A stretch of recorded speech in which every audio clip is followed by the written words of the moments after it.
Isaksak mo sa baga mo tong bulok mong bahay. Bagay na bagay ka rito. Tutal kasing tanda mo naman to eh. Tingin mo talagang gusto kong tumira dito? Paalamunin ka lang naman ng mga anak mo eh. Tarantadong matandang to. Pagmamalaki mo pa tong bahay mong bulok. Ayusin mo ang pananalita mo. Apo lang kita. Pinalaki ba kitang ganyan? Yan lang ba ang natutunan mo dyan sa mga bago mong barkada? Lumalala ka na, Joseph. Pinagsasabihan kita para sa ikabubuti ng buhay mo at hindi yun para sa akin. Gusto mo ba talagang mapariwara ang buhay mo? Malaki ka na. Dapat ay alam mo ng tama at mali. Saan ka na lang pupulutin kapag wala na ako? Mag-isip ka naman. Ako na lang ang nag-aalaga sa'yo. Babastusin mo pa ako ng ganito. Sinabi ko bang alagaan mo ako? Hindi ba ikaw lang naman na nagpupumilit pa rin dito ako tumira? Ano ba inaasahan mo sa akin? Makapagtrabaho ako at maging maayos na tao? Bakit? Tingin mo naman sa'yo mapupunta ang kikitain ko? Mukha ka lang naman pera eh. Meron ka pang nalalaman para sa ikabubuti ko. Alam ko namang gusto mo lang suportahan kita eh. Bakit? Kulang na ba ang pinapadala sa'yo ng mga anak mo? Sige, kung ganyan pala ang iniisip mo, sumama ka na sa tatay mo sa kahit na sino pa ang gusto mo. Baliwala rin naman pala ako sa'yo. Huwag kang uuwi dito para isisi sa akin ang mga maling desisyon mo sa buhay. Binuhay kita, inalagaan, at pagkatapos, ganyan lang ang isusukli mo sa akin. Sige, tignan natin kung totoong kaya mo ang sarili mo. Bilang isang lola, masakit makitang ang batang inalagaan mo ay naging bastos na rin sa'yo. Ganon kasi ang apo ni Corazon. Walang ibang ginawa kundi ang bigyan siya ng sama ng loob. Pero dahil din sa ganong pag-uugali, daranasin nito ang isang parusa gamit ang itim na kapangyarihan. Magagawa pa kayang mamulat ang mata sa kamalian o sadyang pagsisisihan na lang ang lahat? Nasaan na naman po ang apo ninyo? Hinayaan niyo na naman ba sa lakwatsahan? Tapos kayong nahihirapan dito? Parang lahat na lang kayong gumagawa. Hayaan mo na, anak. Minsan lang naman lumabas ang pamangkin mo. Minsan? Sa tuwing pumupunta ako rito, wala siya. Ang sabi ko naman po kasi sa inyo, sa amin na lang kayo. Ayos lang naman sa mister ko. May kwarto na nga po kayo sa amin eh. Sino na lang ang mag-aalaga sa pamangkin mo kapag umalis ako? Ma, 23 na yan no? Kaya niyang sarili niya. Isipin mo naman pong sarili mo, matanda ka na. Mga bata pa po ang apo ninyo sa akin. Yun na lang po ang pagkaabalahan ninyo kung naghahanap kayo ng aalagaan. Ayan ka na naman. Yung pamangkin mo walang magulang na nag-aalaga. Naghahanap lang ng atensyon yun sa papa niya, kaya ganon. Hayaan mo na. Alam mo namang mga kabataan ngayon. Hanggang kailan niyo po ba ikakatwiran niyan, ma? Sige nga. Alam naman po nating matagal lang sumuko si kuya sa kanya. Hindi na nga siya pinupuntahan dahil puro sakit lang sa ulong ibinibigay. Kung binatilyo pa po yung apo ninyo, maiintindihan ko namang ginagawa niya. Kaso naman kasi ma, kung tutuusin, pwede na siya magpamilya. Ikaw lang pong nag-iisip na bata pa yun Intindihin na lang natin. Pasasaan ba at maiisip niya rin ang mga mali niya? Kung basta ko na lang iiwanan yun, baka lalong mapariwara ang buhay ng pamangkin mo. Ako na nga lang ang pinakikinggan niya. Pinakikinggan ka nga ba? Parang hindi naman ma. Wala ka bang trabaho ngayon? Iniiba nyo na naman po ang usapan ha. Mula't mula, lagi nyo nalang pinagtatakpan yung apo mo. Tandaan mo ma, matanda ka na at nasa edad na rin ang apo ninyo. Kahit anong oras, pwede na yan mag-asawa. Ikaw lang din ang maiiwan dito. Wag naman. Wala pang ang makuhang trabaho ang pamangkin mo. Ano na lang ang ipakakain niya sa magiging pamilya niya. Hindi ko namang kakayanin na sustentuhan pa sila. Bakit mo kasi ikaw rin ang magsusustento kung sakali man? Ay, ang hirap niyo pong pakiusapan. Bahala na nga kayo ng apo mo na mag-usap. Sana magbago na yung apo mo. Nai-stress ako sa inyo, ha? Puntahan ko na lang po kayo kapag may bakanteng oras ulit ako. Ay, nga po pala. Hinahanap kayo ng mga apo nyo. Sabihin nyo na lang po sa akin kung kailan kayo pupunta para mapasundo ko po kayo. 2 taon pa lang si Joseph nung inalagaan na siya ng kanyang lola. Iniwan kasi ito ng kanyang ama. Hindi na nakatapos ng pag-aaral si Joseph dahil sa barkada at madalas pa itong umuwi ng lasing. Minsan pa nga ay tumatambay ang barkada ng binata sa bahay nila, kahit na ayaw ng kanyang lola. Pero wala namang magawa ang matanda kundi hayaan ng apo. Yun ang madalas na problema nila ng kanyang mga anak, ang pagpapabaya kay Joseph na sumuway sa mga utos niya. Nung gabi ring yun, nakita niya si Joseph na nagkakalkal. Oo, anong oras ka na naman umuwi? Matulog na nga kayo. Sisimulan mo na naman ako dyan sa sermon mo eh.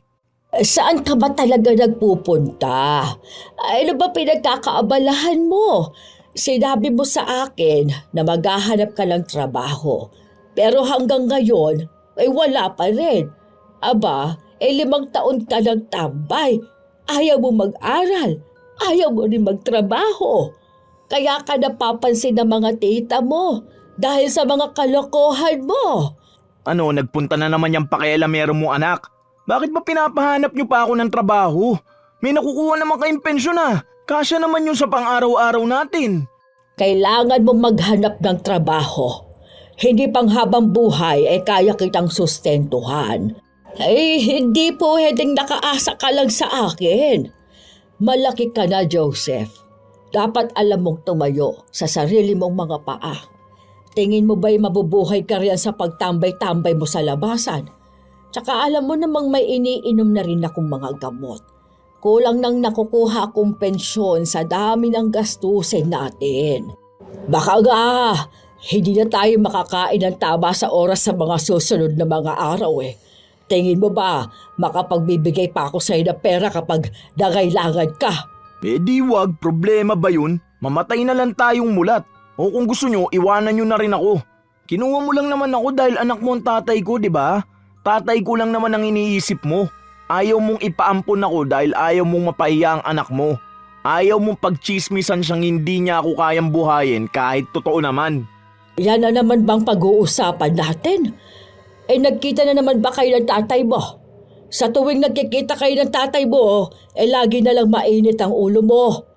Lagi mo na lang binabanggit ang tatay mo na para bang ako ang may kasalanan sa'yo. Kung gusto mo kausapin ang masinsina ng tatay mo, sabihin mo na maayos. Ako kakausap sa kanya para sa'yo. Ano bang napag-usapan ninyo mag-ama? May kinalaman na naman ba sa mga kapatid mo? Chismosa ka talagang matanda ka. Hindi ko kapatid yung mga batang kasama nung anak mo. Anak yun ang babae niya. Lagi niya na lang nilalabas mga palamunin na yun. Tingin mo ba lalapitan ko siya? Baka nga magpanggap na naman siyang hindi ako kilala eh. Kasal sila ng tita mo. Kaya nagagalit sa yung tatay mo dahil dyan sa bibig mo at kung paano mo kausapin ang asawa niya. Kilala ko si Jaime. Posibleng hindi ka nun pansinin. Baka hindi ka lang niya napansin o namukaan. Ang laki mo na kasi. Ang tagal na nung huli na makita ka niya. Kung gusto mo, puntahan natin sila para makausap mo na rin ang papa mo. Matutuwa yun. Ako, yan na naman kayo. Nagpapaasa lang kayo sa akin eh. Makatulog na nga. Masyado kang mapapel. Malis ka nga dyan. Doon na lang ako sa kwarto kaysa makita ko yung mukha mo. Hindi ko nagugustuhan yung pagsagot mo sa akin. Bumalik ka rito, Joseph! Imbis na huminto, nagsarado lang ng pinto ang binata. Isang umaga, maagang nagising ang matanda para mamili ng kanilang kakainin habang ang apo ay tulog pa rin sa kanyang kwarto. Pagka-uwi rin ni Corazon, agad itong nagluto ng kanilang pananghalian. Maya-maya pa, nakarinig siya ng katok. Mga kaibigan niyo ni Joseph pero nagsinungaling ang matanda na wala ron ang kanyang apo. pero sumigaw ang isang lalaki. Nung magising si Joseph ay naghiyawan sila na para bang matagal na silang hindi nagkita-kita. Palabas si Joseph noong hinarang siya ng kanyang lola. Saan na naman kayo pupunta ng mga barkada mo? Hindi ba't sinabi ko na sa'yong lumayo ka sa mga yan? Bakit ba ang tigas ng ulo mo? Ano ba sa mga sinabi ko ang hindi mo naintindihan? Ano ba sa'yo kung kasama ko sila? Ayaw mo ba nun? Hindi nila ako dinadala sa kung saang lupalop na ayaw mo. Ayaw mo rin naman kaming dito tumambay, di ba? Kala mo lagi kami may gagawin masama eh. Noong nakaraang buwan lang, napabarangay na kayo dahil dyan sa pag-iinuman ninyo. Hindi ninyo kayang kontrolin ang mga sarili ninyo kapag lasing kayo. Pero panay pa rin kayo ng inom. Ang gusto mo, matuwa ako na ganyan ka. Ha? Nag-aasal bata? Aba, mag-mature ka naman. Matanda na ako. Hindi na kita kayang alagaan pa. Sarili mo nga hindi mo maalagaan eh. Ako pang aalagaan mo. Tignan mo nga yung sarili mo. Kaya nahihiya ako kapag tinatanong ako kung kakilala ba kita eh. Maligo ka nga, amoy lupa ka na nga, mukha ka pan lupa. Buti pa yung mga magulang ng mga kaibigan ko eh. Laging maayos tignan. Matanda na ako. Kaya kahit anong gawin ko, hindi na magbabago ang amoy ko. Ano bang inaasahan mo sa isang matanda? Kutis ng katulad sa inyo. Nakapustura na para bang laging may okasyon. Magtrabaho ka na gumaan ang buhay natin. Uunahin ko pa bang makipagsabayan dyan sa mga magulang ng mga kaibigan mo? Ay para saan? Bakit hindi ikaw ang magtrabaho nang may naitutulong ka sa lipunan? Hindi yung puro ka lang dakdak ng dakdak dyan. Anong gusto mo sa akin ka paaasa? May mga anak ka naman di ba? Bakit hindi ka dun sa mga yun manghingi ng panlamon at pamalit mo ng damit? Tumabi ka na nga dyan. Ikaw na lang kumain ng niluto mo. Baka kulang pa yan sa'yo eh. Doon na lang kami tatambay ng mga tropa ko sa bahay nila. Mas maganda pang nandun ako eh. May maayos akong nakakain. Kesa dyan sa gawa mong kanin baboy. Ilang beses ko bang sasabihin, huwag mong ginagadyan ang pagkain. Magpasalamat ka sa kung anumang pagkain ang nasa hapag. Kung ayaw mo ng luto ko, ay bakit hindi ikaw ang magluto dito? Pasalamat ka nga't nalulutuan pa kita, kahit na matanda ka na. Saan ka naman nakakita ng mga kasing edaran mong pinagsisilbihan pa rin? Oo na, umalis ka na dyan. Huwag mo na ako hintay mamaya ha. Basta uwi ako. Baka naman punta mo pa ako sa mga kaibigan ko, mahiya ka naman. Hindi na ako batang uhugin ha, para paghigpitan mo. Malaba ang paghihigpitan kita dahil nasa poder kita. Akong nag-alaga sa'yo. Ano gusto mo? Hayaan kita sa kung anong gawin mo riyan sa buhay mo. Buti sana kung nakikita kong tama ang mga desisyon mo sa buhay. Hindi kita pakikialaman. Dami mo sinasabi. Ang sabihin mo, gusto mo lang yung pakiramdam na may pinaghihigpitang kang tao. Feeling mo angat ka sa iba eh. Gusto mo kontrolado mo lahat. Ako ang pinag-iinitan mo, paano kasi hindi nakikinig yung mga anak mo? Yan ba ang pakiramdam mo? Pinaghihigpitan kita para kontrolin ka? Alam mo ba yung mga sinasabi mo, ha? Pinagsasabihan kita dahil mali na ang mga ginagawa mo. Yung pagsagot-sagot mo sa akin, tingin mo ba'y tama yan? Saan mo ba natutunan ang mga salitang lumalabas diyaan sa bunganga mo? Habang tumatagal, palala ka ng palala. Hindi kita pinalaking ganyan. Sa lumaki kung ganito sino ba may kasalanan? Di ba nasa poder mo ko? Ang aga-aga nakakapang-init ka ng dugo. Diyan ka na nga, nihintay na ako ng mga kaibigan ko. Sagabal ka masyado. Masyado ka ng bastos, Joseph, ha? Kung hindi mo kayang makinig ngayon, umuwi ka ng maaga. Kung ayaw mo mag-eskandalo ako sa kung saang lupalop ka naroon. Tinatakot mo ba ako? Para naman makikita mo kung nasan ako. Gurang na to. Habang naglalakad sila palayo, dinig na dinig ni Corazon ang mga pangbabastos ng mga kaibigan ni Joseph sa kanya. Sinasabi nila na mukha siyang katulong, sausawera at kung ano-ano pang masasakit na salita habang si Joseph ay sumasang-ayon naman. Ang bigat ng dibdib ni Corazon pero wala naman siyang magawa. Isang hapon, Nakatulala lang si Corazon habang kumakain nang dumating ang kanyang anak. Ang aga nyo naman pong nagluto ng panggabihan ninyo. Ay, ikaw pala yan. Ang aga mo naman atang umuwi. Miyerkules pa lang Bakit nandito ka? Ma, Friday na po. Maagang uwian namin tuwing Biyernes, di ba? Anong ulam nyo? Bakit malamig na to? Kaninang tanghali pa kasi yan. Hindi ko na iniinit. Hindi po ba kayo kumain ng tanghalian kanina? Paano yung gamot ninyo? Nakainom na po ba kayo? Ano na naman po bang problema nyo at bakit hindi na naman kayo kumakain ng tama? Alam mo naman ang problema ko. Isang tao lang. Pero huwag ka mag-alala at nakainom naman na ako ng gamot kanina pa. Yan ang sinasabi ko sa inyo, Ma. Ano ba bang gusto niyong gawin niyo sa sarili niyo? Magpapagutom kayo para dyan sa suwail mong apo? Isip ka ng isip sa apo mo pero siya, iniisip ka ba niya? Sinusubukan kong intindihin niya pamangkin mo kaso nakakapagod na rin. Ayoko man pero kung patuloy siya sa hindi pagrespeto niya sa akin baka sukuan ko na siya. Matanda na ako. Napapagod na ako mag-alaga at manuyo ng bata. Sabihin ko mang naiintindihan ko po kayo, malamang magsisinungaling po ako. Matagal nyo naman pong alam na hindi ko maintindihan ang pagiging martir ninyo More than 20 years na po ninyong inaalagaan si Joseph. 22 si Kuya nung iniwan niya sa inyo yung bata. 43 na siya ngayon. Kung tutuusin, pwede niyo naman po ibalik si Joseph sa nanay niya bago pa po siya umuwi sa probinsya Pero sa halip na ibalik sa nanay, kinampihan niyo pa po si Kuya. Kayo yung kumuha. Dahil sinasabi ninyo na walang kakayahan yung babae na magpalaki ng bata. Ang sabi naman niya sa akin, kapag nakaluwag-luwag na siya, kukunin na niya si Joseph. Kaso noong nakapangasawa ng mayaman, ayun na nga. Kahit dalawin ang anak, hindi na nagawa. Huwag na nating anuhin kung ano man ang nangyari sa nakaraan, Ma. Yung ngayon na lang. Hayaan niyo na po ang apo ninyong mabuhay sa sarili niyang paraan. Matanda na yun. Kaya walang natututunan sa buhay yun kung hindi niya kaya mag-isa, di dun siya. Bumalik siya sa tatay niya. Kaso kung ganong ugali lang din naman ang hirap niyang pakisamahan. Ano gusto mong gawin ko? Palayasin siya. Saan siya magpupunta? Sa tatay niya nga po. Para naman madisiplina siya. O kung ayaw niya sa tatay niya, dito siya magstay. Okay lang, sige. O tapos kahit saan na po muna kayo. Para matutunan niyang mabuhay nang wala kayo.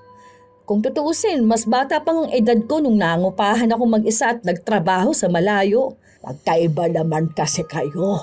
Opo nga po, sinasabi ko lang, Ma. Alam ko naman, naaalagaan ako ng tatay at nanay ko. Siya, ikaw lang nag-alaga. Nasabi niyo na yan noon. Ako na lang ang kakausap dyan sa apo mo. Baka sa akin makinig yun. Ilang araw ding hindi umuuwi sa bahay nila si Joseph. Nung magtanong ang matanda kung nasaan si Joseph, lagi nilang sinasabi na hindi nila alam. Walang nagtuturo kung saan ito makikita. Nakikiusap na nga si Corazon dahil nag-aalala na siya sa kanyang apo. Hanggang si Beatriz na lang mismo ang gumawa ng paraan para mahanap ang pamangkin. Ang sabi nila, ilang araw na raw silang hindi nagkikita-kita. Ay nako, saan na kaya napunta ang batang yun? Baka kung ano nang nangyari sa kanya, Beatriz. Ay, pinagsabihan ko na kasing huwag magsasama doon sa mga basagolero na kaibigan Baka naman napag-edita na siya ng mga nakaaway nila nung nakaraan. Hindi naman siguro. Sabi nila, nung huling nakasama nila si Joseph, nung sinundo nila sa bahay. Alam niyo raw po yun. Nakaraang linggo pa yun. Basta daw po nung araw na yon. O tapos sumama daw pong makipag-inuman si Joseph sa mga kaibigan niya pang iba. Sinabihan ko naman ng mga kaibigan ni Joseph na kung makita siya, pauwiin na kasi nag-aalala na kayo. Pero gusto niya pa pong hanapin siya. Pwede ko naman po kayo samahan. Hindi na. Umuwi ka na at hinihintay ka na ng mga anak mo. Andun naman po si Mike. Saka pwede naman ako mag-absent sa trabaho bukas. Bago pa man magsalita ang matanda, sakto naman na dumating si Joseph. Pulang-pula ito na halatang lasing na lasing. Saan ka galing? Bakit kailangan mo pa malaman? Di ba gusto mo lang naman makita kung buhay pa ako? Eto, kita mo naman, nakatayo ako sa harapan mo. Ano pa bang gusto mo? Joseph, ayusin mo yung pagsagot mo sa lola mo ha. Tinatanong ka ng maayos, hindi ba? Oh, nandito ka pala. Buti naman naisipan mong pumunta dito. Hindi ka ba abala sa mga anak at asawa mo? Kahit abala ako sa kanila, labas ka na doon. Intindihin mong sarili mo. Saan ka ba napupunta? Kung saan-saan na kami nagtanong para lang mahanap ka. May pakialam pa pala kayo sa akin? Eh yung tatay ko nga hindi naman nag-aalala sa akin, di ba? Hindi ko naman kasi sinabing nawawala ka. Paano na malalaman? Isipin mo naman sana ako dito sa bahay na nag-aalala sa'yo. Palagi ka na lang ganyan. Intindihin mo naman kami, hindi yung puro emosyon mo lang ang paiiralin mo. Kung galit ka sa tatay mo, sa kanya mo ibunton ang galit mo. Hindi yung pag-aalalahanin mo ko. Akong naghahagilap sa'yo, hindi ang tatay mo. Kung sa bagay, ano nga ba dapat kong asahan sa irresponsable mong anak? Hindi ko nga rin alam bakit pa ako naghihintay ng balita dyan sa anak mo. Kung ayaw niya na ako makita, di wag. Sige na, masyado ka ng lasing. Pumunta ka na sa kwarto mo. Mag-usap tayo kapag bumaba na yung tama mo. Huwag niyo na akong pagkabalaan. May mga kaibigan naman ako eh. Hindi ba gusto niyo lumayo na ako sa mga kaibigan ko? Yan, maging masaya na kayo. May mga nakilala na ako mga bagong kaibigan. Baka naman may sabihin pa kayo ha? Joseph, hindi ko kailangan maghanap ka ng bagong kaibigang dadalhin ka sa mas mabaluktot na landas. Ayusin mo naman, Apo. Iniisip lang kita. Basta maging maayos lang kayo ng mga kaibigan mo, wala akong problema. Hindi tunay na kaibigan yang mga yan kung dadalhin ka sa kasamaan. 5 araw kang nawala, Apo. Saan ka naman pumunta ng mga araw na yan? Sige nga, naiintindihan mo ba kung bakit hindi ko gusto ang mga kaibigan mo? Ha? Lasing kasi ko eh, hindi ko maintindihan eh. Akit na ako, bahala na kayo dyan. Hayaan mo na, Ma. Baka kung saan pa mapuntang usapan ninyo, alam mo naman yan kapag lasing. Kinabukasan, maaga pa lang gising na si Corazon. Nasa sala siya at naghihintay sa apo niyang magising. Kailangan niya kasi itong makausap. Maya-maya lang din, gumising na si Joseph. Ano bang ginagawa mo dyan? Nakaluto ka na ba? Nagugutom na ako. Hindi mo ako katulong, Joseph. Saan ka nagpunta? 5 araw kang nawala. Yan bang tinuturo ng mga bago mong kaibigan? Nagpalit ka ng kaibigan, pero mas malala. Wala ka bang makitang matino? Ay, buwisit naman. Ang aga-aga tapos ganyan na agad. Hindi mo man lang ako pagpahingahin. Pinauwi mo lang ba ako para sermonan? Tinatanong kita ng maayos, sagutin mo ako ng maayos. Nagpunta ako sa malayo para hindi mo ako makita. Gusto mo kasi lagi akong pagbawalan eh. Gusto ko matuto kang mabuhay sa sarili mo. Hindi kita pinagbabawalan dahil lang sa gusto ko. Ayan, 5 araw ako nawala. Ibig sabihin kaya kong sarili ko. Ano pa bang gusto mo? Kung saan man ako napadpad, wala ka ng pakialam dun. Lola lang kita, di ba? Panindigan mo ang pagiging lola mo. Huwag ka masyado mapapil. Daig mo pa ang tatay ko sa paghihigpit mo ah. Tingin mo ba mapapalitan mo ang nanay ko sa ginagawa mo? Akong nagpapakain at sumusuporta sa'yo. Kaya wala kang karapatang questionin ako. Yung mga nauna mong kaibigan, mga basagulero, laklakero, mga walang ibang alam gawin kung hindi ang mamerwisyo ng iba. Ano itong bago? Drug addict. Kaya ganyan ang itsura mo. Ganun ba? Ayokong malalamang nakikihalubelo ka sa mga yon.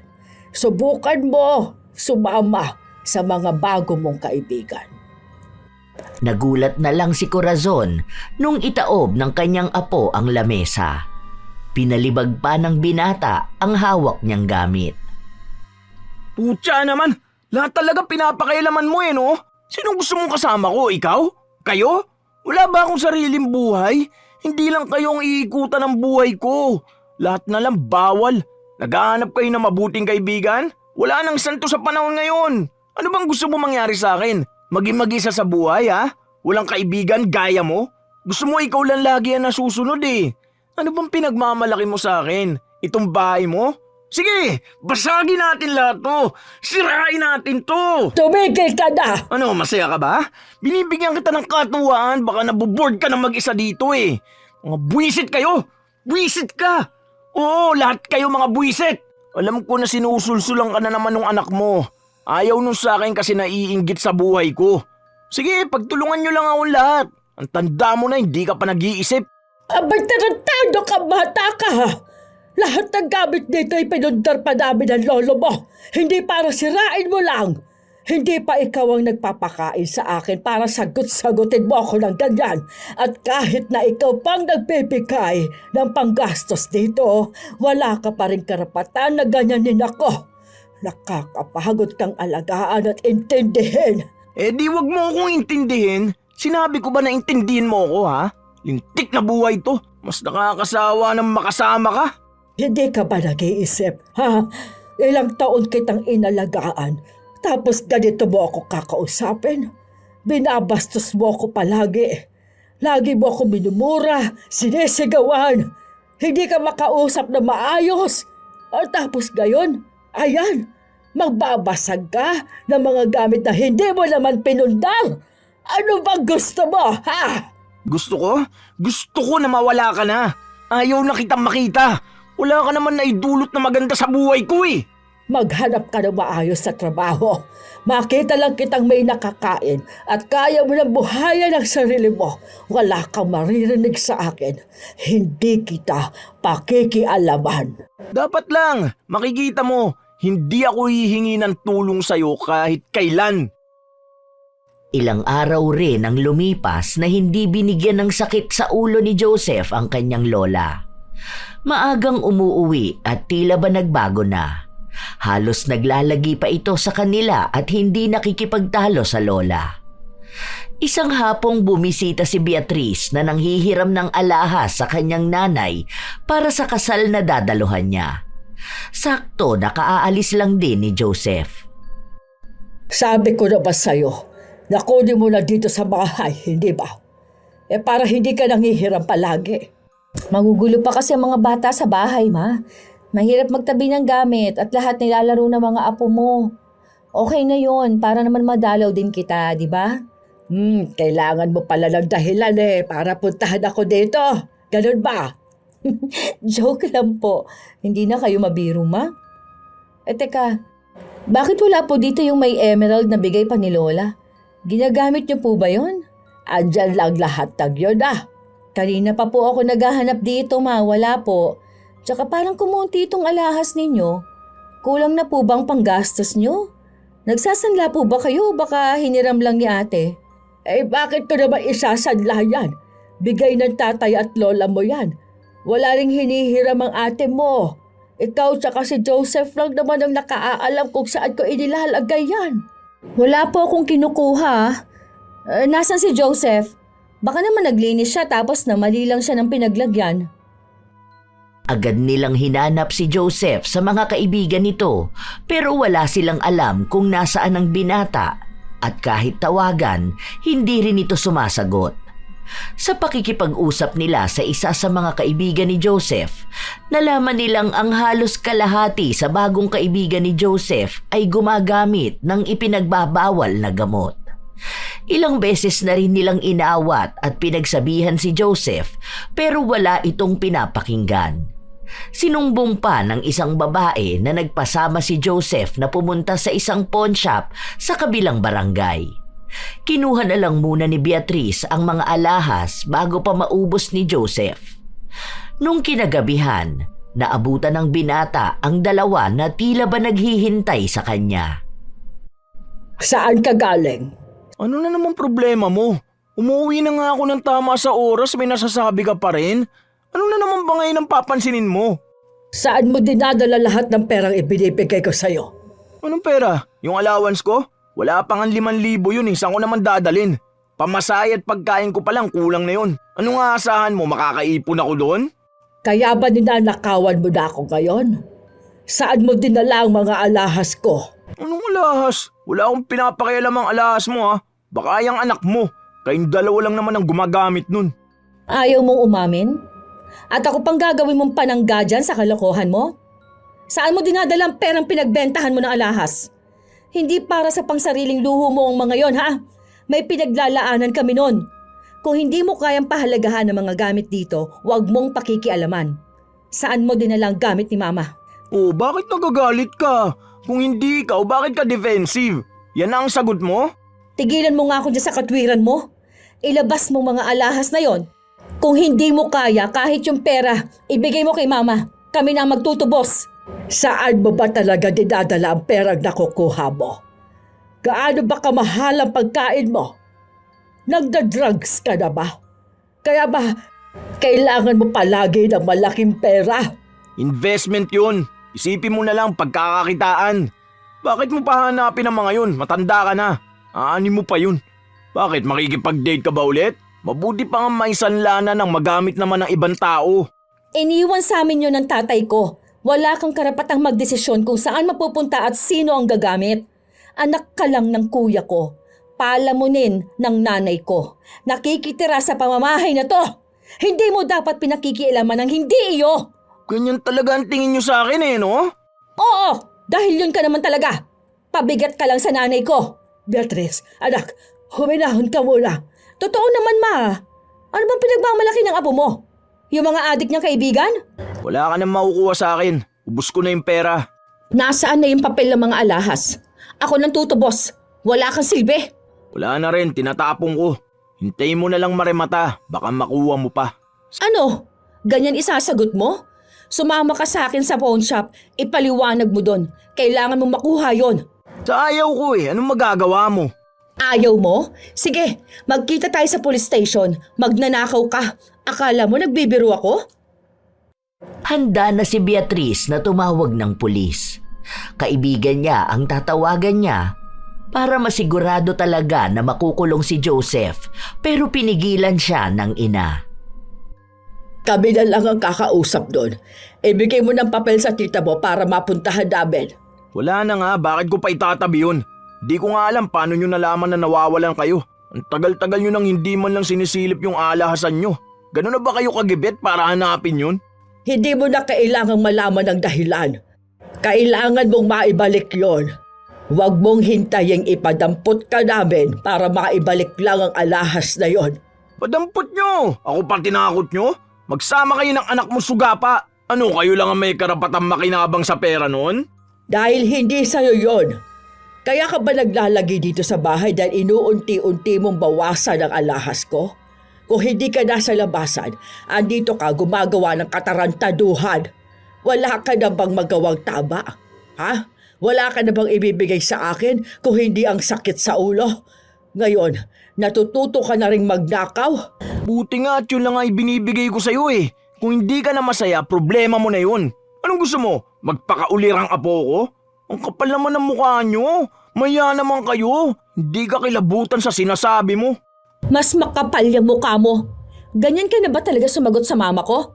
Lola mo yan, baka nakakalimutan mo. Kung hindi dahil sa nanay ko, hindi ka lalaki ng ganyan. Mama ko ang tumayong magulang mo matapos kang iwan ng lahat. Tapos ganyan ka lang magsalita sa kanya? Ang kapal ng mukha mo. Ikaw, Ma, bakit ka pumapayag na ganyanin ka lang ng apo mo? Kami ni Misan hindi ka namin sinagot ng pabalang Tapos papayag ka lang na mura-murahin itong walang hiyang to? Kung wala pala ako dito, mas matindi pa pala itong batugan mong apo? Ano bang pakialam mo? Hindi ba may sarili ka ng pamilya? Bakit hindi kaya yun ang unahin mo, no? Umalis ka na lang dito. Huwag mo akong sermonan dahil hindi kita pakikinggan. Kahit gaano ko katagal hindi umuwi, wala ka magagawa dahil bahay ko pa rin to. Nanay ko ang binabastos mo. Kaya mahiya ka naman dyan sa mga sinasabi mo. Kinupkup ka namin tapos ganyan mo lang sagutin ng lola mo. Tita mo pa rin ako, kaya may pakialam pa rin ako. Tita lang kita, kapatid ng tatay kong pabaya. Hanggang doon ka lang. Wala kang karapatan sa akin. Hindi ko naman kasalanan naging parte ka ng dugo ko Tingin mo naman gusto ko yun? Ikaw ba nagluwal sa akin? Inalagaan mo lang ako ng ilang taon pero hindi kita magulang. Bantay lang kita. Tumigil ka na, Joseph! Mali-mali na yung lumalabas sa bibig mo. Ano ba problema mo? Wala ka nang ginagalang na tao sa pamamahay dito. Hindi ko na alam ang gagawin ko sa'yo. Wala ka na bang pinakikinggan, ha? Wala nang karapatang magsalita ang mga tao sa'yo. Naghahanap ka ng atensyon ng tatay mo? Ha? Matagal ka na kinalimutan nun eh. May sarili na siyang pamilya. Ni minsan, hindi ka rin naaalalang puntahan ng nanay mo dahil ayaw niyang balikan ang katulad mo. Tanggapin mo man o hindi, kami na lang ang nagtitiis sa'yo. Wala kaming karapatan? Sinong meron? Sinong dapat na magsuway sa'yo? Ha? Yung mga pabaya mong magulang? Tingin mo, sa amin ka mapupunta kung naging responsable sila, ha? Sa amin ka ba lalaki kung kinuha ka nila? Oo, hindi mo ako nanay. Hindi mo nanay ang nanay ko. Hindi kami ang nagluwal sa'yo, pero kami ang nag-alaga sa'yo. Ibaon mo yan sa utak mong makitid, kaya wala kang karapatang bastusin kami. Wala kang modo! Sana pinamigay niyo ako sa iba. Di ko kailangan ng awa niyo. Hindi ka na bata, Joseph. 23 ka na. Huwag ka na maging pabigat. Hindi ka maghanap ng trabaho mo. Ayaw mo rin naman mag-aral. Anong gusto mo, ha? Baka ang tumulad sa tatay ko. Di ba ganito rin naman siya? Hanggang ngayon palamunin ng asawa niya. Kaya yun ang gagayahin mo? Nasaan ka ba talaga? Nasa tatay mo o nasa amin? Alam ko kulang ka sa aruga ng magulang mo, pero hindi kami nagkulang sa suway sa'yo. Pagkatapos ng lahat, maawa ka naman, kahit hindi na sa akin, kahit kay mama na lang. Walang ibang nagmahal sa'yo kundi ang lola mo lang. Yun naman pala hindi ikaw. Bakit nakikisali ka pa? Joseph, pinapaisip lang sa'yo ng tita mo ang mali mo. Kahit ba sa tita mo hindi ka nakikinig. Ang galing mong sumagot, pinagsasabihan ka niya na maayos. Kung hindi ka titido, huwag kang lalabas sa kwarto mo. Malaki na ako para dyan sa bawal-bawal nyo. Hindi nyo na ako pwedeng pagbawalan. Bata lang ang makikinig sa'yo. Alam mo na palang hindi ka na bata eh. Pero kung umasta ka, daig mo pang elementarya. Hirap makipag-usap sa inyo. Pinagtutulungan nyo lang ako eh. Alam nyo kasing wala akong magagawa kapag nagsabay na kayong dalawang magsalita. Kung inaayos mo ang buhay mo, wala kang maririnig sa amin ng tita mo. Wala kang ibang ibinibigay sa akin kundi ang sakit ng ulo. Ayaw mo kami intindihin. Sarili mo lang ang lagi mong iniisip. Takot kang iwan ka, pero ikaw mismo ang tumutulak palayo sa mga tao. Ikaw ang gumagawa ng dahilan para mapagod kami sa'yo. Napapagod na akong intindihin at pagsilbihan ka. Inaasikaso kita, pero parang baliwala lang sa'yong lahat ng yon. Hindi ko na alam kung kakayanin ko pa kapag nagpatuloy ka pa sa pag-uugali mong yan. Hayaan mo na kasi ko. Pumasok na ang binata sa kanyang kwarto. Padabog pa nga niyang isinarado ang pinto. Kasunod nun ay napahawak sa dibdib ang matanda. Mabuti na lang naroon ang kanyang anak para alalayan siya. Hindi ko na talaga nagugustuhan ng tabas ang dila ng apo ninyo. Kapag hindi siya makisama para sa pagkuha ng alahas, pasensyahan tayo maha, ipadadampot ko yan. Hindi ko na talaga alam ang gagawin ko dyan sa pamangkin mo. Hindi na ako pinakikinggan. Ang tigas na ng ulo. Tawagan niyo na kasi si kuya eh. Baka sakaling takot pa rin siya kay kuya kahit ganyan na yan. Ano namang magagawa ng kuya mo? Alam mo naman kung paano niya itrato si Joseph. Nakikita ko naman kung paano niya ipamuka na pagkakamali lang yung bata. Hindi niya nga itinuturing na anak niya. Kung tutuusin, nasa edad na si kuya nung naging anak niya si Joseph. Pero sa halip na maging responsable, iniwan niya sa inyo para magbuhay binata. Halos kasing edad ni kuya nung si Joseph nang iwan niya sa atin eh. Ma, 17 pa lang ako. Ako na nag-aalaga sa kanya. Ilang taon na ako ngayon. Matagal na rin na hindi kinukuha ni kuya ang responsibilidad niya. Kung nabubuhay ang si Papa, hindi magiging ganito kagulo dito sa bahay. Hindi papayag yun na hindi magpakalalaki si kuya. Gagawa ako ng paraan para makapag-usap sila. Sana naman makinig siya. Napapagod na ako. Hindi ko alam kung kakayanin ko pang alagaan siya kapag patuloy sa ganito. Sabi ko naman kasi sa'yo, Ma, sa amin na kayo tumira. Ang hirap nyo rin kasing kausapin eh. Bahay ko ito. Marami akong gamit dito na galing pa sa tatay mo. Ano na lang ang mangyayari dito kung iiwan ko? Tingin mo maiiwanan ko ito sa pamangkin mo? Ganyang hindi na siya marunong makinig at magbigay importansya sa mga gamit ko. Ay baka pagbalik ko wala na akong babalikan. Ako na pong kakausap kay kuya. Baka naman puntahan niya. Ay hindi, kailangan niyang puntahan ang anak niya. Kinausap nga ni Beatrice ang kanyang kuya. Lumuwas pa galing sa kabilang probinsya ang ama ni Joseph nung nalaman niya ang pinaggagagawa ng anak sa ina.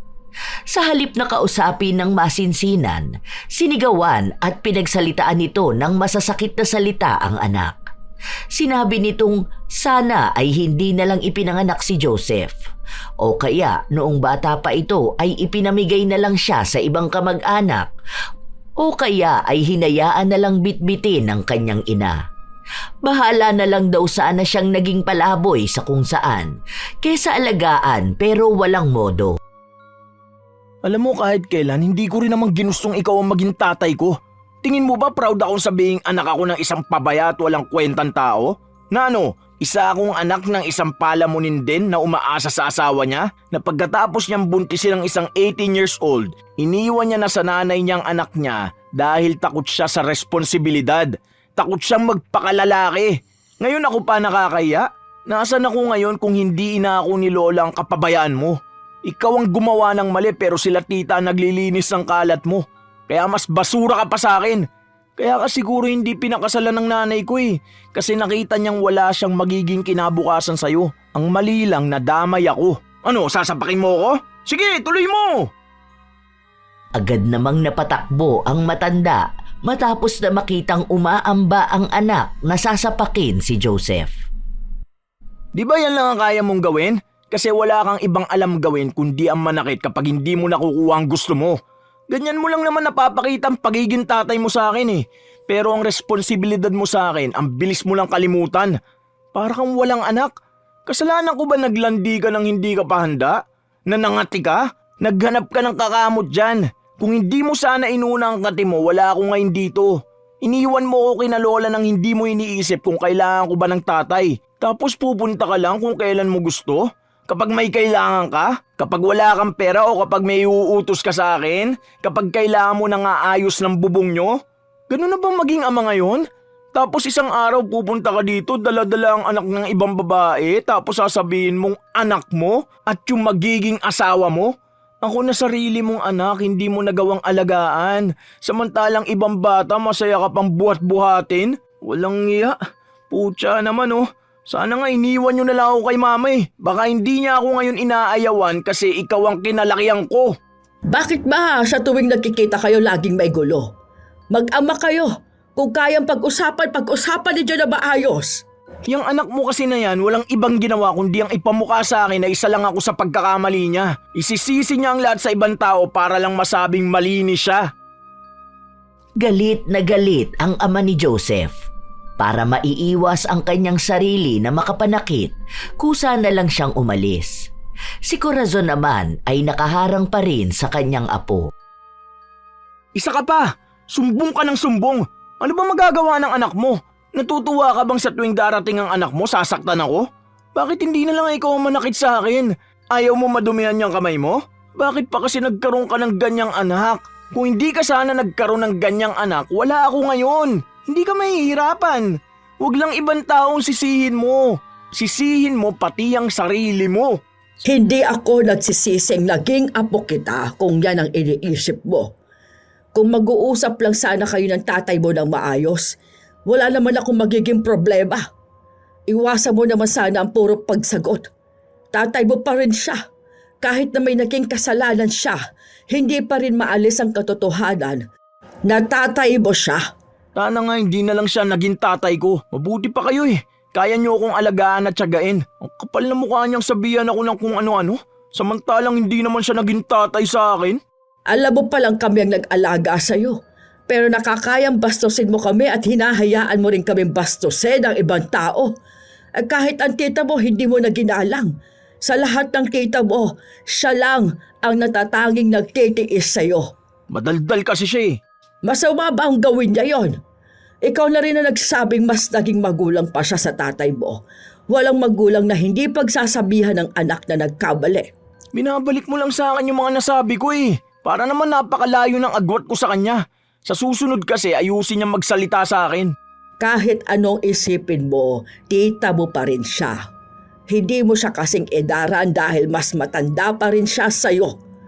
Hay nako, hindi ko na alam anong sasabihin sa'yong bata ka. Kapag nagpunta dito ang tita mo, humingi ka ng tawad. Alam mong mali ka, tanggapin mo yon. Para saan pa? Para sermon na naman ba ako? Ayoko nang marinig na kasama mo pa ang mga bago mong kaibigan. Maghanap ka naman ng maayos na kaibigan, Joseph. Tumatanda ka na. Basagulero, lasinggero, tambay at walang ginagawa. O tapos ngayon, ano tong nababalitaan ko? Nagda-drugs ka? Saan mo gustong pulutin? Sa bilangguan? Kaya mo ba ibinentang lahat ng alahas ko? Alam mong importante sa tita mong emerald na alahas ko. Bakit pati yon pinakialaman mo? Oo na nga, di ba? Huwag mo na akong daldalan. Naging matigas pa rin talaga si Joseph. Ilang araw pa ang lumipas, may nakarating na balita kay Corazon tungkol sa pinaggagagawa ng kanyang apo sa labas, kasama ang mga barkada niya. Nanggugulo raw sila sa iba't ibang mga bahay at naninira ng mga halaman, kaya nag-abang ang matanda sa pag-uwi ng kanyang apo. Pero naiinip na siya, kaya hinanap niya ito. Nung makita niya ay pinauwi niya. Naroon pa naman ang mga barkada ng binata, kaya napahiya siya sa ginawa ng kanyang lola. Ano bang ginawa mo ha? Pinahiya mo ako doon sa mga tropa ko. Hindi ka rin kasi makaintindi. Sinabi ko na nga sa'yo, uuwi naman ako, di ba? Ganun bang gusto mo? Maging katatawanan ako? Bakit ba hindi mo balayuan ang mga lalaki na yon? Ang dami kong naririnig na balitang tungkol sa kanila. Natatakot lang ako sa buhay mo, apo. Baka madamay ka lang sa kanila. Magbago ka naman sana. Bakit kasi ang hilig mo makinig sa chismis? Kwento lang yun. Wala namang patunay na may ginawa kami mali, di ba? Gumagawa na nga ako ng paraan para may mapagkakitaan eh. Ganyan ka pa? Ikaw matanda ka, kung wala nga ibang pinagkakaabalahan, pumunta ka na dun sa anak mo. Hindi naman kita kailangan eh. Pati mga kaibigan ko pinakikialaman mo pa. Gusto mo lahat ng gusto mo susundin ko. Nilayuan ko na nga yung iba eh. Eto ka na naman ngayon. Ayaw mo ba makita may iba akong kasama? Magdusa ka dahil hindi pwedeng sa'yo lang tatakbo ang buhay ko. Gusto mo ikaw lang lagi kasama ko eh. Palibasa ang lungkot ng buhay mo. Nandito ka sa pamamahay ko.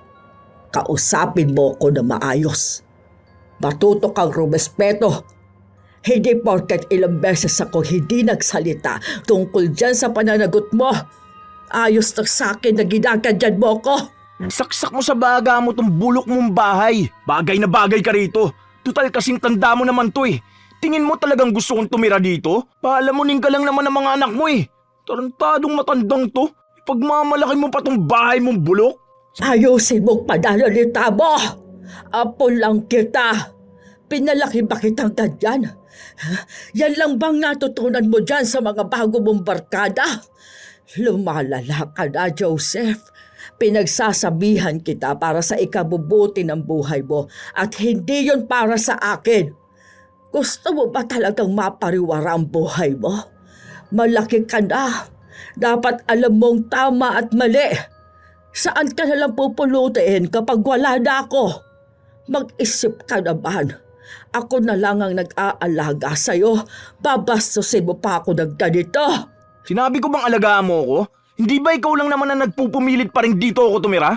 Ano ba inaasahan mo sa akin? Makapagtrabaho ako at maging maayos na tao? Bakit? Tingin mo naman sa'yo mapupunta ang kikitain ko? Mukha ka lang naman pera eh. Meron ka pang nalalaman para sa ikabubuti ko. Eh alam ko naman gusto mo lang suportahan kita eh. Bakit? Kulang na ba ang pinapadala sa'yo ng mga anak mo? Sige, kung ganyan rin palang iniisip mo, sumama ka na sa tatay mo o sa kahit sinong gusto mo. Baliwala rin naman pala ako sa'yo eh. Huwag kang uuwi dito para isisi sa akin ang mga maling desisyon mo sa buhay.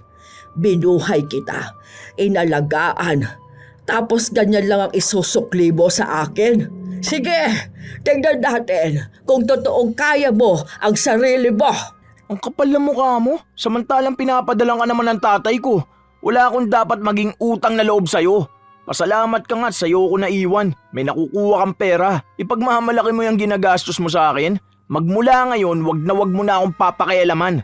Baka gusto mo maputol sustento mo sa tatay ko. Pag ako hindi nakapagtimpi sa'yo, makikita mo. Tingin mo ba talagang pinapadalhan ka pa ng tatay mo, ha? Matagal lang hindi nagpapadala ang tatay mo. Isusumbat mo sa akin ang kakarimpot na padala ng tatay mo sa akin noon? Tingin mo'y sapat yun sa pang-araw-araw mo? Sa'yo palang kulang na yun. Ganyan mo ako pagsalitaan. Ayaw ko lang magalit ka ng sobra-sobra sa tatay mo kaya hindi ko sinabi sa'yo. Tumigil ka sa pagpapadala ang tatay mo. Halos 10 taon na. Pasalamat ka sa tita mo dahil kahit anong mangyari, sinusuportahan ka pa rin niya. Kahit matapos mo siyang sagot-sagutin, sa ganyang ginagawa mo, tingin mo may magtitiis pa sa'yo? Hindi ko alam kung saan mo napulot yung ganyang pag-iisip. Kung saan mo nakuha ang ganyang pag-uugali. Pasaway ang tatay mo pero ni minsan, hindi siya naging bastos sa magulang niya. Hindi mo na kailangan magtiis. Total wala naman akong binibigay sa'yo kundi sakit ng ulo, di ba? Hayaan mo, babayaran ko lahat ng ginastos mo sa akin. Di ba yun lang naman ang gusto mong marinig? Hindi ka lalabas. Dito ka lang. Nagbatigas pa si Joseph, kaya nasaktan niya ang kanyang lola. Hindi na siya lumingon kahit na nasa sahig na ang matanda. Wala naman siyang pakialam sa kanyang lola. Mabuti na lang ay may mga kapitbahay sila na nagdala sa ospital sa matanda. Kaya nung nalaman ni Beatrice ang dinanas ng ina, galit na galit ito. Hindi niya pinaalam sa ina na lumapit siya sa mangkukulam para lang maparusahan ang kanyang pamangkin. Hindi na nila ito madadala sa maayos na pakiusapan. Matigas ang ulo, kaya dapat na itong parusahan. Ilang araw na hindi nakauwi si Corazon dahil nasa ospital siya, kaya si Beatrice ang umuuwi sa bahay para mag-asikaso roon. Habang nagluluto siya, umuwi si Joseph. Grabe, sakit ng leg ko. May stiff neck yata ako. Anong pagkain? Pagkain to ni Mama. Wala kang pagkain dito. Grabe ka naman sa akin. Di mo man lang ako mabigyan dyan. Dami naman yan niluluto mo. Mauubos nyo ba yan lahat? Huwag kayong suga pa ha. Hindi talaga kita bibigyan. Kapal naman ang mukha mo, di ba? Tabi nga dyan. Ikaw ang dahilan kung bakit nasa ospital si Mama. Kung hindi ka lang naging masamang apo sa kanya. Alam mo, sa mga ginagawa mong ganyan, ewan ko na lang kung anong mangyayari sa future mo. Bakit ba lagi kayo nag-aalala sa future ko? Kung ako nga, hindi ako nag-aalala eh. Huwag mo akong pakialaman. Gusto ko to. Buhay ko to. Ako lang dapat ang masusunod sa mga desisyon ko. Sa bagay, tama ka nga naman. Bakit nga naman kami mag-aalala sa future mo, ano? Hayaan mo na. Buhay mo naman yan eh. Kukunin ko na si Mama. Kaya dito ka na muna mag-isa sa bahay na ito. Pero sa susunod na linggo, kukunin ko ng mga gamit dito. Tapos susunod na buwan, ipagigiba ko na tong bahay. Saan naman ako titira ha? Aba, malay ko. Matanda ka na. Kaya mo ng sarili mo. 23 nga ako nung nakabili na ako ng bahay ko eh. Bahala ka na dyan. Maghanap ka ng kaibigan mo magpapatuloy sa'yo sa bahay nila. Hindi ka namin kargo. Gusto mo dun ka sa tatay mo. Wag lang sa amin. Dahil baka mapaagang buhay ng nanay ko dahil sa konsumisyon niya sa'yo. Grabe rin naman yung ugali mo eh no? Napakasama mong tao. Ganyan ka ba talaga ha? O parehas lang tayo. Ipinapakita ko lang sa'yo kung ano yung dapat. Wala ka namang pinakikinggan sa amin eh. Buhay mukha mo yan, di ba? Harapin mo yan mag-isa. Hindi nagbibiro si Beatrice dahil kahit na ayaw ng kanyang ina, wala itong nagawa. Hindi kasi makabangon ng matanda. Muntika na itong mamatay. Kung hindi lang daw ito nadala agad sa ospital, baka wala na itong buhay. Kaya galit na galit si Beatrice. Noong nakuha niya na ang mga gamit, walang natira na kahit na ano para kay Joseph. Ang gamit na lang niya ay ang mga damit niya. Anak ko, huwag mo nang ibenta yung bahay at lupa natin. Alam mo naman kung gaano yung kahalaga sa akin, hindi ba? Ala-ala sa akin yun ng papa ninyo. Hindi ko naman yun ibebenta, ma. Sinabi ko lang na ipagigiba ako. Pero kinuha ko lang talaga lahat ng gamit mo dun para walang maiwan na kahit na ano doon sa apo mo. Nakakaawa naman ang apo ko. Ikaw talagang may kasalanan, ma kung bakit siya ganon. Ikaw yung kasama niya, tapos sinotolerate mo siya. Hindi pwede yung ganon, ma. Hindi niya magagawang harapin ang sarili niyang buhay kung hindi mo siya hahayaan na mag-isa. Matuto siya. Hindi pwedeng habang buhay kanyang babastusin. Kasi kung hindi kanya kailangan, kami kailangan ka namin, ma. Sinubukan ni Beatrice na dumalaw sa kanyang pamangkin para lang makita kung ano bang ginagawa nito. At para na rin makita kung ano ang naging epekto ng kulam kay Joseph. Grabe ang sakit talaga. Hindi na gumaling-galing tong stiff neck ko. Siguro ganti yan ng langit sa'yo dahil napakasama ng ugali mo. Pwede bang tumahimik ka? Sakit! Nakita mo na? Walang-wala ka na nga, tapos sasaktan ka na, pero anong ginagawa mo? Panay ka pa rin sagot, no? Bakit kaya leeg pa? Dapat pala dila mo na lang yung naparusahan. Para maputol, ganon. Kung nandito ka lang para makita ako nasasaktan, umalis ka na. Lintik! Wisit naman talaga. Animal, hindi pa matanggal tong sakit na to. O ano, may lilipatan ka na ba? Gigibain na tong bahay ha? O saan kanyang pupunta? 1 linggo pa lang na hindi mo kasama si lola mo mukha ka ng pulubi. Ano, hindi ka na ba makakain ng maayos? O paano? Wala naman kasing nag-aalaga sa'yo kundi ang lola mo lang. Tapos sa lahat pa ng tao, siya pang sinasagot mo. Kaya ko ang buhay ko. O sure ka na ba? Ay di lumayas ka na pala dito. Hindi ka ba naahawa sa akin? Kada gagalaw ko sobrang sakit ng leg ko. Kapag nakahiga naman ako, mas lalong sumasakit. Hindi ko na nga alam kung anong gagawin ko Bakit naman ako maaawa sa'yo ha? Sa nanay ko nga hindi ka naman naawa, di ba? Okay lang yan. Ganyan talaga mga swail na apo. Kapag bastos ka sa nakatatanda sa'yo, may kaparusahan talaga. Mukhang hindi naman yan gagaling agad. Lalo na kung bastos ka pa rin.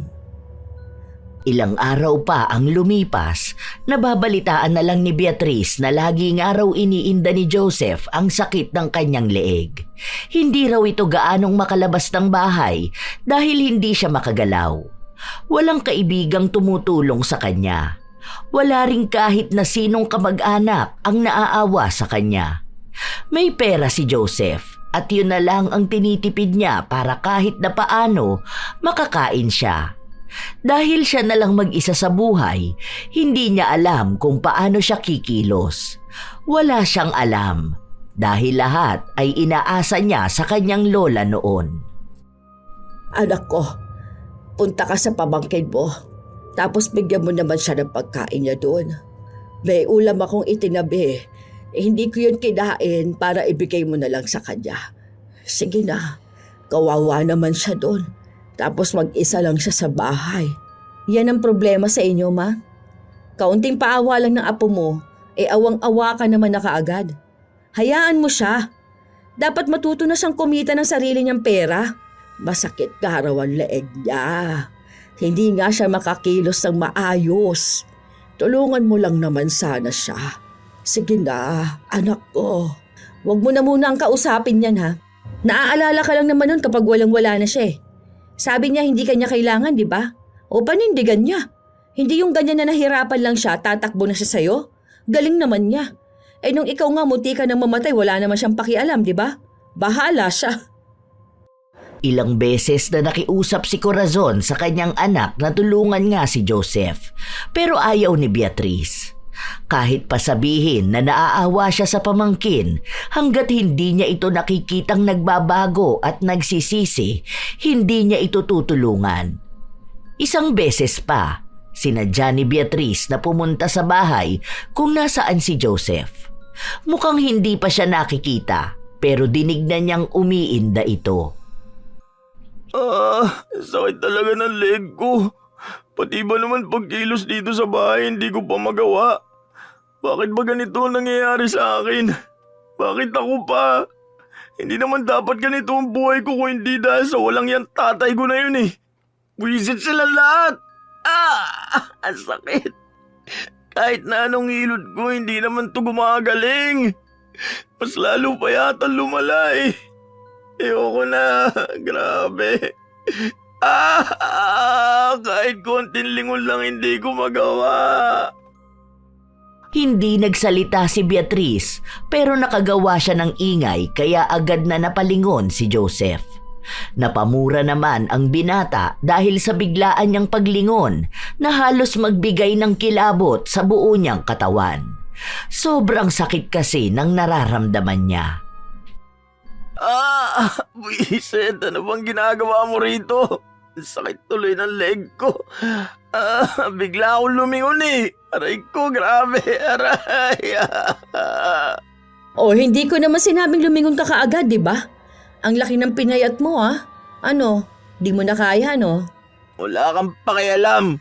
Tingnan mo, hirap ka na sa buhay at nasasaktan ka na, pero ganyan ka pa rin makipag-usap sa akin. Bastos ka pa rin. Wala ka naman ding may tutulong sa akin, di ba?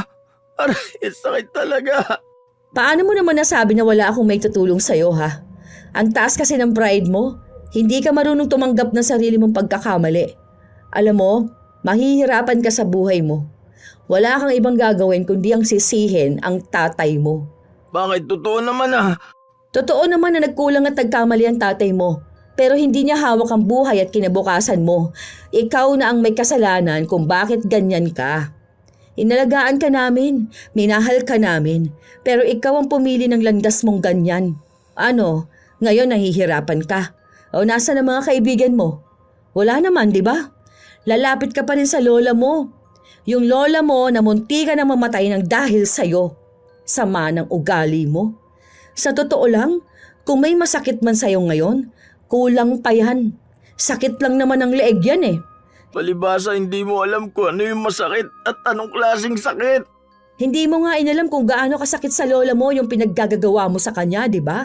Kaya tandaan mo, Joseph, lahat ng nangyayari sa'yo, deserve mo yan. Lahat yan parusa sa'yo dahil sa kasamaan ng ugali mo. Hindi habang buhay, may lola kang malalapitan kapag nagigipit ka.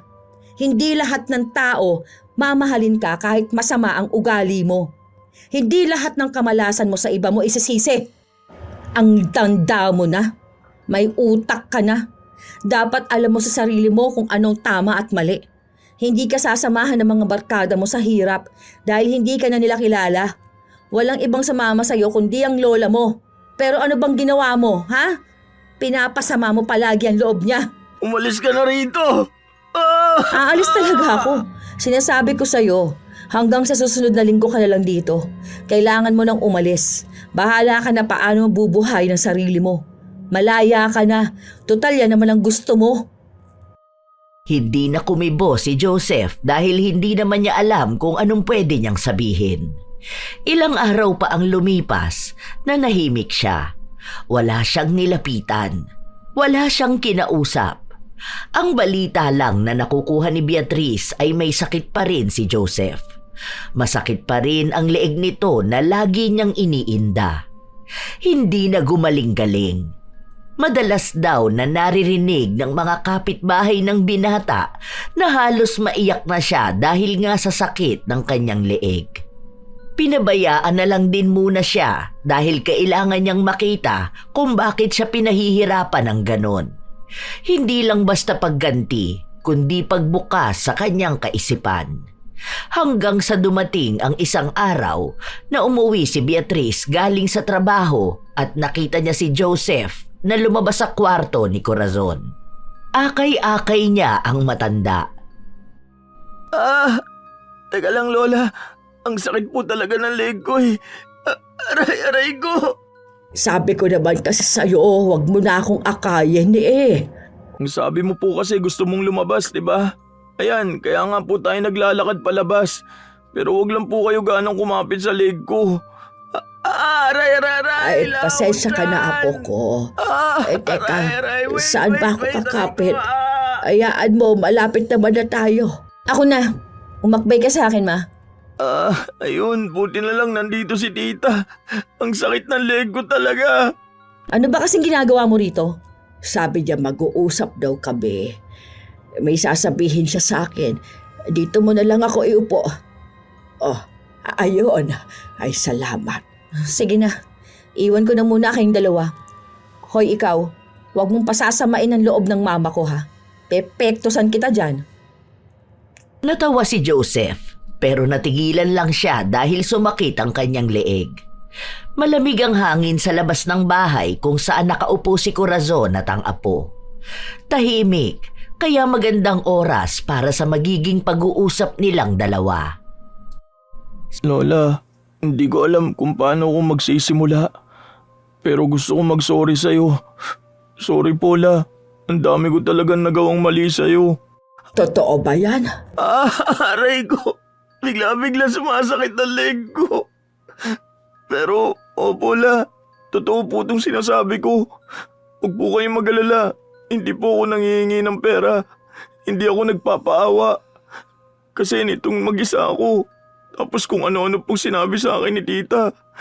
Doon ko lang po napagtanto na mali pala talaga ako. Sorry po kung ang bastos ko. Sorry po kung naisanla ko yung mga alas nyo. Ito na po yung papel. Hindi ko po talaga tinapon. Nagsinungaling lang ako. Sana po mapatawad nyo pa ako. Tingin mo ba hindi kita mapapatawad? Kung alam mo lang paano ko bulig-ligin ang tita mo para lang kunin ka o kaya alagaan ka. Kaso lagi niyang sinasabi sa akin hindi ka na bata. Tama naman po si tita. Hindi naman na po talaga ako bata. Hindi lang talaga maayos ang pag-iisip ko. Ang dami kong sinisisi bakit ganitong buhay ko. Tapos ako naman talaga yung dahilan bakit ganito ako eh. Hayaan niyo po, La.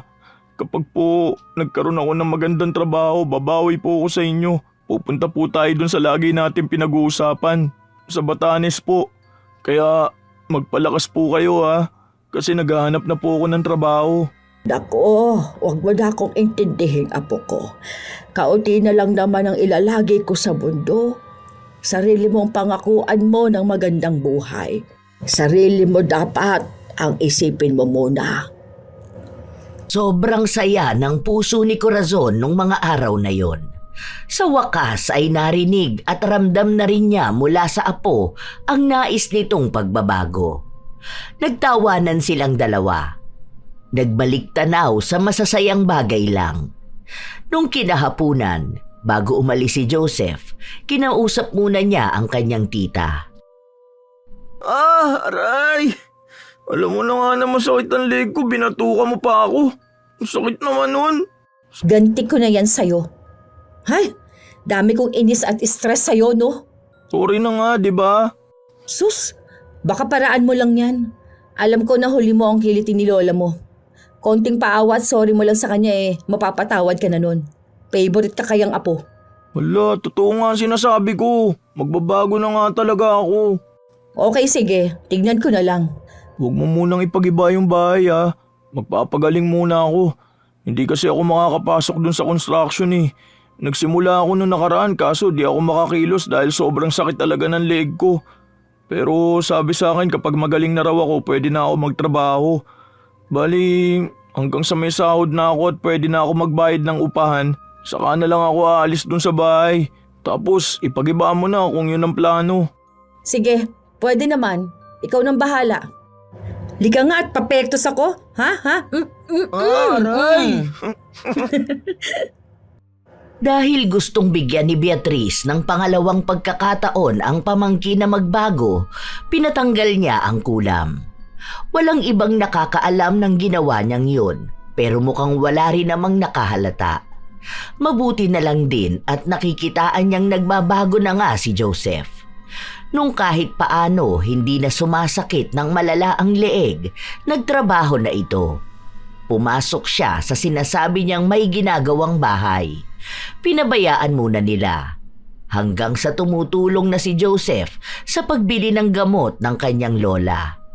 Kapag wala siyang pasok ay binibisita niya ito.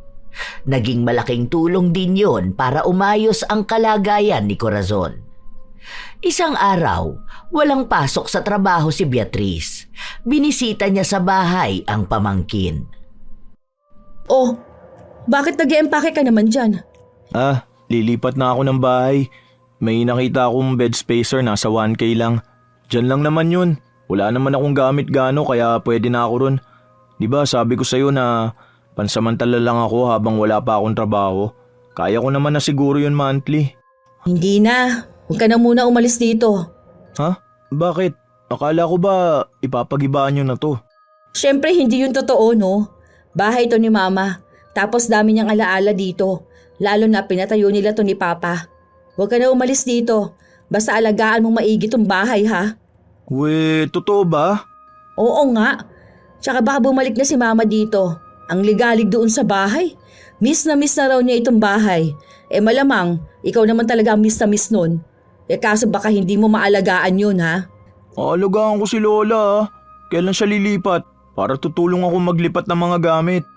Next week sana. Pero uunahin na muna yung mga gamit. Sige, sakto yun kasi next week ko pa maipapakabit yung kuryente. Naputulan nun, di ba? Kasi pabigat at palamunin lang ako. Ngayon may hindi na, no? Oo nga pala. Nakausap mo na papa mo? Opo, okay naman na kami. Nagsorry ako. Tapos ayun, nagsorry din naman siya.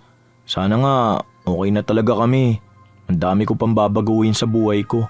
Okay lang yan. Bata ka pa. May panahon ka pa para makapagsimulang muli. Basta ha, sinasabi ko sa'yo, huwag ka na makikipagbarkada ulit doon sa mga basagulero mong tropa nun. Oo naman, nagbabago na nga, di ba? Aray, bakit mo na naman ako binatukan? Wala. Check ko lang kung totoo ba ito at hindi pa naginip. Nagtawanan lang silang dalawa at nagbiruan. Magaan na ang pakiramdam ni Joseph. Doon niya lang din napagtanto na mas masaya pala ang ganong buhay kaysa sa buhay na ginagawa niya noon, na puro barkada. Ibang kalayaan na nagdala sa kanya sa kapahamakan. Mabuti na lang din ay nagbago siya. Natuto siya sa mga pagkakamali na minsang inakala niyang tama. Naging maayos sila ng kanyang ama. Nakasama niya rin ang mga kapatid niya, lalo na kapag bumibisita siya roon. Hindi katulad noon na tuwing magkikita sila ng ama ay lagi na lang silang nag-aaway. Nung bumalik na rin si Corazon sa bahay nila, naging maalaga na ang kanyang apo. Lagi itong atat umuwi para makasama siya. Mas lalong sinusulit ni Joseph ang mga oras na kasama niya ang kanyang lola. Bumabawi talaga siya, lalo pat maraming oras din ang nasayang noong mga panahong binabastos niya lang ito. Gusto niyang ipakita lalo kung gaano niya kamahal ang lola. Minsan, may mga tao talaga na hindi marunong gumalang sa kanyang nakatatanda. Nakakasanayan ang pagsagot-sagot hanggang sa akala nila'y normal na lang ang maging bastos. Hindi nila namamalayan na sa bawat salitang binibitawan, unti-unting nababawasan ang respeto. Matutong huminto at makinig. Hindi lahat ng pagtutuwid ay paninira at hindi lahat ng paalala ay pang-aapi. Ang paggalang ay hindi kahinaan, kundi tanda ng tamang pagpapalaki at malinaw na pag-iisip. Kung kaya mong ipaglaban ang sarili mo, mas kaya mong piliin ang maging mahinahon. Tandaan na ang bastos sa pinanggalingan kadalasang naliligaw sa patutunguhan. Naway wala sa inyo mga apo ko ang bastos sa kanilang mga lolo't lola. Mahalin niyo sila. Dahil hindi lahat ng tao ay nakaranas ng pag-aalaga na gaya ng ginagawa nila sa inyo. Kayo ba mga apo, may maibabahagi din ba kayong kwento tungkol sa inyong mga lolo at lola? Maaari nyo yang ibahagi sa amin. Naway may aral kayong natutunan sa ating bagong kwento.